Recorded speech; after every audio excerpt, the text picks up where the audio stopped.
Hey guys, Gore here. Welcome back to the channel. Today, we've got the first of 2 helicopter guides. In this video, we'll be covering all the basics when it comes to controlling and manipulating your chopper during flight and landings. For the landings, specifically the J-hook, I'll also be adding a hand cam perspective to help illustrate the motion that goes into performing this landing successfully. Additionally, we'll be touching on some basic tips and strategies that all new pilots should know and have in their arsenal. If you enjoyed today's video, leave it a like and subscribe for more future squad content. I also stream squad over on Twitch every weekday, so if you have any questions or just want to catch some live action, come check it out. Now, let's get into the guide. With the release of 2.0, helicopters received a fair few tweaks, making some things easier and others more difficult. The most notable change is the momentum of helis now compared to pre-2.0. This momentum is now easy to gain, you keep more of it while flying, but it is much harder to lose, especially if you don't know how to do it properly. This has made the act of landing a chopper much more difficult, as you have a lot more momentum to bleed off before you can touch down, or you'll end up in a heap of flames. To start, let's take a look at the important terms and controls of a helicopter and go over what they do. When first entering a chopper, you need to start up the engine and then pay attention to your RPM. You will not be able to take off until your RPM hits around 600, but you can raise your collective at any point before then. Your collective is like your throttle or gas pedal, and it controls the lift power of the heli. At 100%, you're at the maximum, and at 0, you're at the minimum. At 45%, and as long as you have no forward or backward momentum, you will be in a hover. Now, in the air, the first term we have is your pitch. This refers to the angle at which your heli is tilted nose up or nose down. A couple of angles to take note of is 0 for hovering, around 15 degrees into the red to achieve maximum ground speed in which you will not gain or lose altitude. And lastly, do not angle your chopper too extremely, because at around 85 degrees, you will lose all input control to your chopper and come crashing down to the ground. On the same display, we have roll degrees. Rolling refers to the angle at which your chopper is tilted left or right and is responsible for performing turns. Much like your pitch, rolling too far left or right will lock up your controls and you'll plummet to the ground in an unrecoverable fall. Both pitch and roll are controlled by your mouse input. The other input that assists in turning your heli is yaw, controlled by your A and D keys. This, to a small degree, helps you with turning while moving, but more importantly allows you to turn your bird without gaining or losing altitude while in a hover or at low speeds. Your altitude simply refers to the distance between your chopper and the ground. As you've seen for several clips already, you have the ability to zoom your view with your shift key when piloting. Combining this with your free look key will allow you to get a close look at what is going on the ground. This is the best tool at your disposal when it comes to spotting enemies from the air. There are plenty of situations when piloting a chopper when you need to check what is below you when you're trying to complete a landing. By pressing C, you will change your view to the landing camera, where you can identify if you need to alter your LZ due to an obstruction in the area below. Now that we know our control inputs and how they manipulate the bird, let's start flying around and go over some of the basic flight mechanics and tips while you're traversing the battlefield. As a rule of thumb, you want to be traveling as fast as possible whenever in a chopper. Not only for the efficiency of getting soldiers and supplies where they need to be faster, but also because a fast-moving bird is a hard-to-kill one. When you need to perform a turn, there are 3 things that you need to do. Roll the heli to the desired side of the turn, hit the corresponding yaw input, being A or D, and pitch the chopper up. Keep in mind, the tighter the turn you make, the more airspeed you will lose, so if you're looking to stay fast, make a wide turn.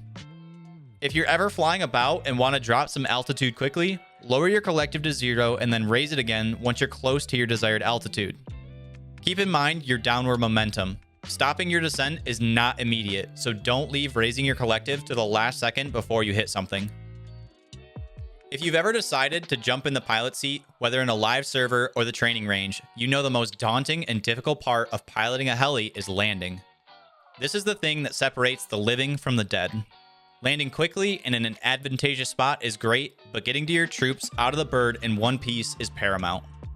We'll cover 2 different types of landings, followed by some tips for selecting LZs. First up, we have a landing where you slowly bleed off forward momentum and altitude. The first thing you want to do is have your LZ marked so you can see the distance to your target. The distance at which you start the landing is heavily dependent on your airspeed. For this landing, the lower you can be, the better, as more elevation will lead to a longer period where you're slowly drifting down towards the ground. As a decent middle ground, I'll be using 100 knots as the approach speed. At around 300 to 400 meters from your desired LZ, lower your collective to 0 and pitch up to 10 degrees. Keep an eye on both your airspeed and your LZ. If it looks like you're going to come up short, reduce your pitch. Once your airspeed drops to around 20 knots, reduce your pitch to 0 and allow your chopper to drift down to the ground. This is the time to use your landing camera and ensure there are no obstructions below you that will cause you to crash, like trees or buildings. Before hitting the ground, raise your collective back to about 50% for a couple seconds and then lower it again to 0. This will soften up your landing and prevent you from taking too much hull damage. The second and more advanced landing is the J-hook. This is the landing that will not only knock the socks off observing troops, but will also get your bird to the ground quicker and allow you to spend less time in danger zones. If the terrain allows it, the lower you can be, the better, to about 40 meters. Reducing your altitude before going into a J-hook will minimize the amount of time spent floating down to the ground once you've eliminated all your forward momentum. When you initiate a J-hook, you want to first drop your collective to 0, then proceed to yaw and roll in the same direction. Remember to not let your bird roll too far left or right. Once you're perpendicular to your original direction of travel, raise your collective back to 100%. Now, instead of rolling back the opposite direction to level back out, we're going to continue rotating through the J-hook and end up looking the direction we came from. During the turn, pay attention to your airspeed, as once you are close or at 0, you want to drop your collective back to 0 and level out your bird to 0 degrees pitch. In order to get to the ground quickly, leave your collective at 0 and raise it shortly before touching down to about 50% for a couple seconds to soften the landing. During the stage when you're floating downwards, take a look at your landing camera to ensure no obstructions lie underneath you. Now I know all of this is a lot to take in, so I'm going to give you some live examples where I talk through each action I'm taking based off what I just listed and show you what motions I'm making with my mouse. All right, for this first example, we're just talking about collective. So as we come in, a couple hundred meters out, we're dropping it to 50. Okay, we're over our LZ, we're at 0. We're into our turn, 100%, 100%, 100%, 0. And we touch down. If you're up too high and you need to make your landing a little bit softer, you can raise your collective to 50 real quick and drop it back down. But if you're already right next to the ground, you don't need to do that. All right, for this second example, we're just talking about hand movement. And since I know someone's going to say something about it in the comment section, yes, I do use an ergonomic mouse. I have nerve damage in my elbow, so it really helps me out with that. But you're not going to see a ton of movement here. It's just ever so slight, but as you're going through it, it's just a nice steady motion with you pitching your nose up while rolled. And then once you come through it, it's just leveling back out. So we're lowering our collective a little bit. We're all the way down. It's very slight, very smooth. Once I see my speed getting down to 0, I'm lowering my collective, I'm leveling back off, and I'm touching down. An important skill to master when it comes to landings is staying calm when things don't go as planned. One of the best things that I often do when I miss an LZ or get to a stage where I feel like I'm losing control of my heli is dropping my collective to 45% and leveling off my pitch. As long as you're not taking fire, you can come to a static hover and evaluate what corrections you need to make. Panicking in these situations and doing things like pitching or rolling too extremely will lead you to crashing and losing everyone on board. Something you'll run into as a pilot is your bird being too far away from the desired location of where you or another SL wants to place a radio. There's two things that you can do in this situation. The first, and only when no threats are nearby, is raising your collective to 0 to gain 10 to 15 meters of altitude and then dropping it back to 45 to initiate a hover. Use slight changes in pitch to get over the desired building or area in which the SL wants to place their radio. The other option, if you do have threats nearby and hovering for any amount of time is not plausible, is raising your collective to 100, pitching forward, and then dropping your collective back to 0. This will perform a sort of jump with your heli and allow you to move closer to your target area without gaining relatively any altitude. With terminology, controls, and landings out of the way, let's take a look at a few tips and tactics for new chopper pilots. Firstly, we have how to pick a landing zone. There are three main things to take into account when choosing an LZ: proximity, margin for error, and above all else, survivability. Proximity refers to the distance from the objective in question. Too far away and the fob established will not be influential enough for your team to secure the point. Too close and your chopper will be killed prior to landing, or the squad you're dropping will be closed down by the defending team and never stand a chance. Much of this comes with experience and, more importantly, the available information. If it's been identified that there are minimal defenders, then you can risk a closer LZ. Next, margin for error has to do with the terrain of the LZ. Choosing a wide open field leaves you a ton of space to drift off course and still get your troops down safely, but may place you further from your objective than you would have hoped. The less margin for error an LZ provides, the more skilled you need to be. Lastly is survivability. This takes all factors and information into account. If you found an LZ close to the objective, it has a good sized margin for error, but there's a 30mm BTR marked on the map nearby, chances are that either your bird, the squad it carries, or both may end up taken out. The map and lines of communication are already paramount in squad, but as a pilot, you need to be a class above. You have lives you're responsible for. Make informed decisions and get them on the ground in one piece.